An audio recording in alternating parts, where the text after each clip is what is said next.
Good morning, y'all. I want to say happy Friday. It is raining and it is 7:20 in the morning. I woke up at like 6 today and I feel like I should have been posted this, and I'm learning how to be obedient and on time with what he wants me to do. So I'm just gonna full-fledged go into my testimony, even though some people on here know me, and I really didn't want y'all on here if y'all didn't peep, but it's okay. I'm not upset about it. I think that's my pride, and y'all are gonna figure it out one way or another, or you already know, or whatever. But this testimony is for whoever needs to hear it to believe. So I'll start with saying I didn't grow up in a house of believers or a house of faith, but I did grow up knowing about the devil. I knew he was bad. I knew we didn't watch scary movies. I knew we didn't do things that intertwined with the spirits because it was bad. That's it. I only knew the bad.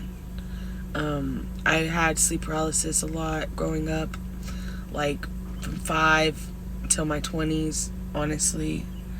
And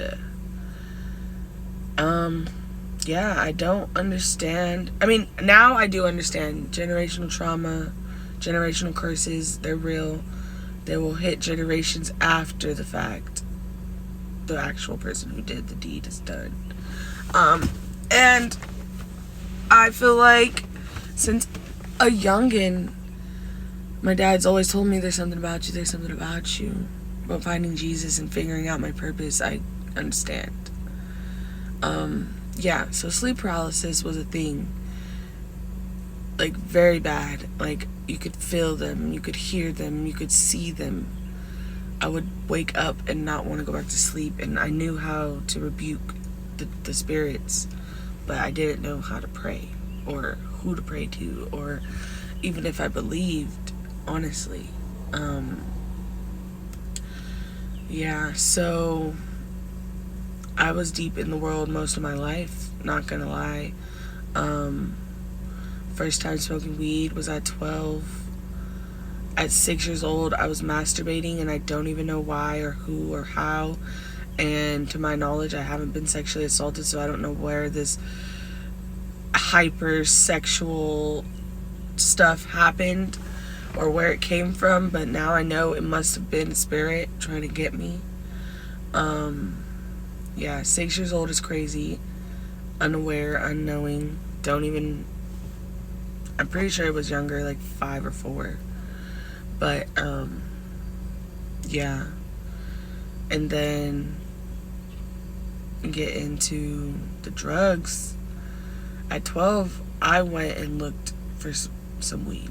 I followed somebody I knew in the back of the neighborhood and asked her to hit it, and she did. And she was older than me, of course. She was like 17, but she let me, and that became an everyday thing for the summer.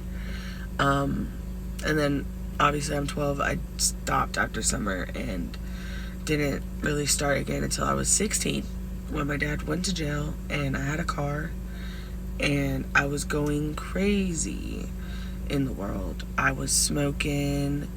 I wasn't drinking, but I was smoking, and I was having sex in my dad's house. Not married, obviously.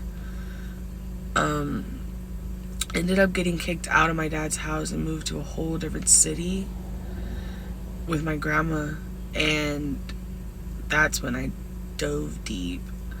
Weed was accessible, liquor was accessible, no parents around telling me what to do, no voice in my head, really. I was too lost.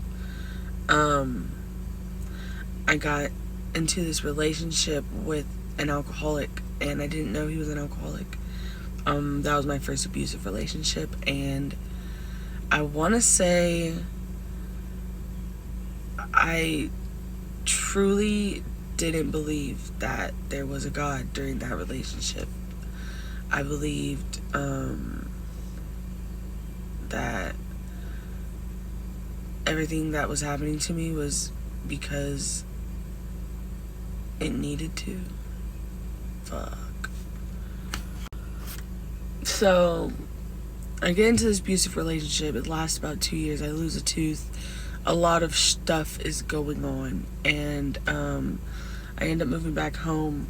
And when I move back home, I meet a boy I knew in high school. And he has a kid already. Didn't care. I knew him back in high school, but I didn't know him, if you get what I'm saying. So we link up, and I'm introduced to pills. And I remember the first time he asked me if I wanted to try, and I was curious. And curiosity kills the cat, guys, if you didn't know. So I tried it, and it was probably a higher dosage than I needed for the first time. So I really liked how it felt, because I have that addictive gene in me. Both my parents were addicts. Hence why my dad got custody of me at 7 months old from a homeless shelter, and my mom wasn't there. But yeah, so that became like a everyday thing off the bat, and I felt in control enough to where I wasn't succumbing to addiction. And next thing you know, 2 years later, and I'm still doing it, but I'm doing it hardcore. COVID hit, unemployment hit, I'm going crazy. Plugs are having shortages, and now fake perks are being distributed across the city. And my ex at the time would tell me, don't do them without me, because I can tell if they're real or fake. And my pride, wanting to get high while he was busy with my friend, decided to go hit somebody else up and get some. And they ended up being fake. And we took them, me and my friend. We were about to leave. And next thing you know, I wake up and I'm in an ambulance with the paramedic standing over me, asking me, do I do this all the time? And I'm still like lost in the world. So I'm cussing up a storm and, what the F are you talking about? I didn't overdose. You're tripping. Just being rude and ignorant, not realizing the situation or the severity of it. And it didn't stop me then. Like, I passed away, peed on myself, and they had to give me 2 Narcans to bring me back. And I still didn't believe. Probably 6-7 months after that, and that's just like a blur of 2-3 years.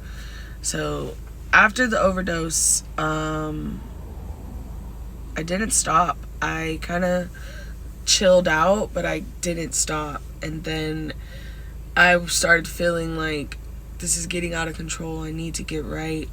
So I moved back in with my dad and broke up with the boy, thinking all I needed to do was break up with the boy and I would break this.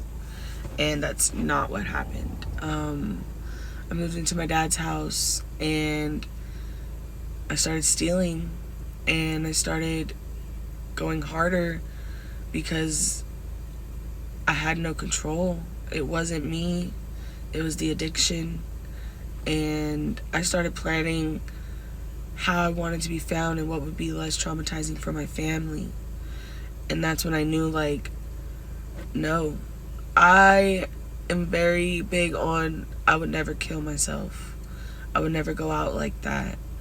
And the fact that my brain had me thinking 100 miles a minute, and that's all I thought about, first thing in the morning, last thing at night. Like, I was planning how to be found, and I knew it was time to go. Like, and I ended up calling my brother in Virginia, and now we're in Virginia. But I still haven't been saved yet.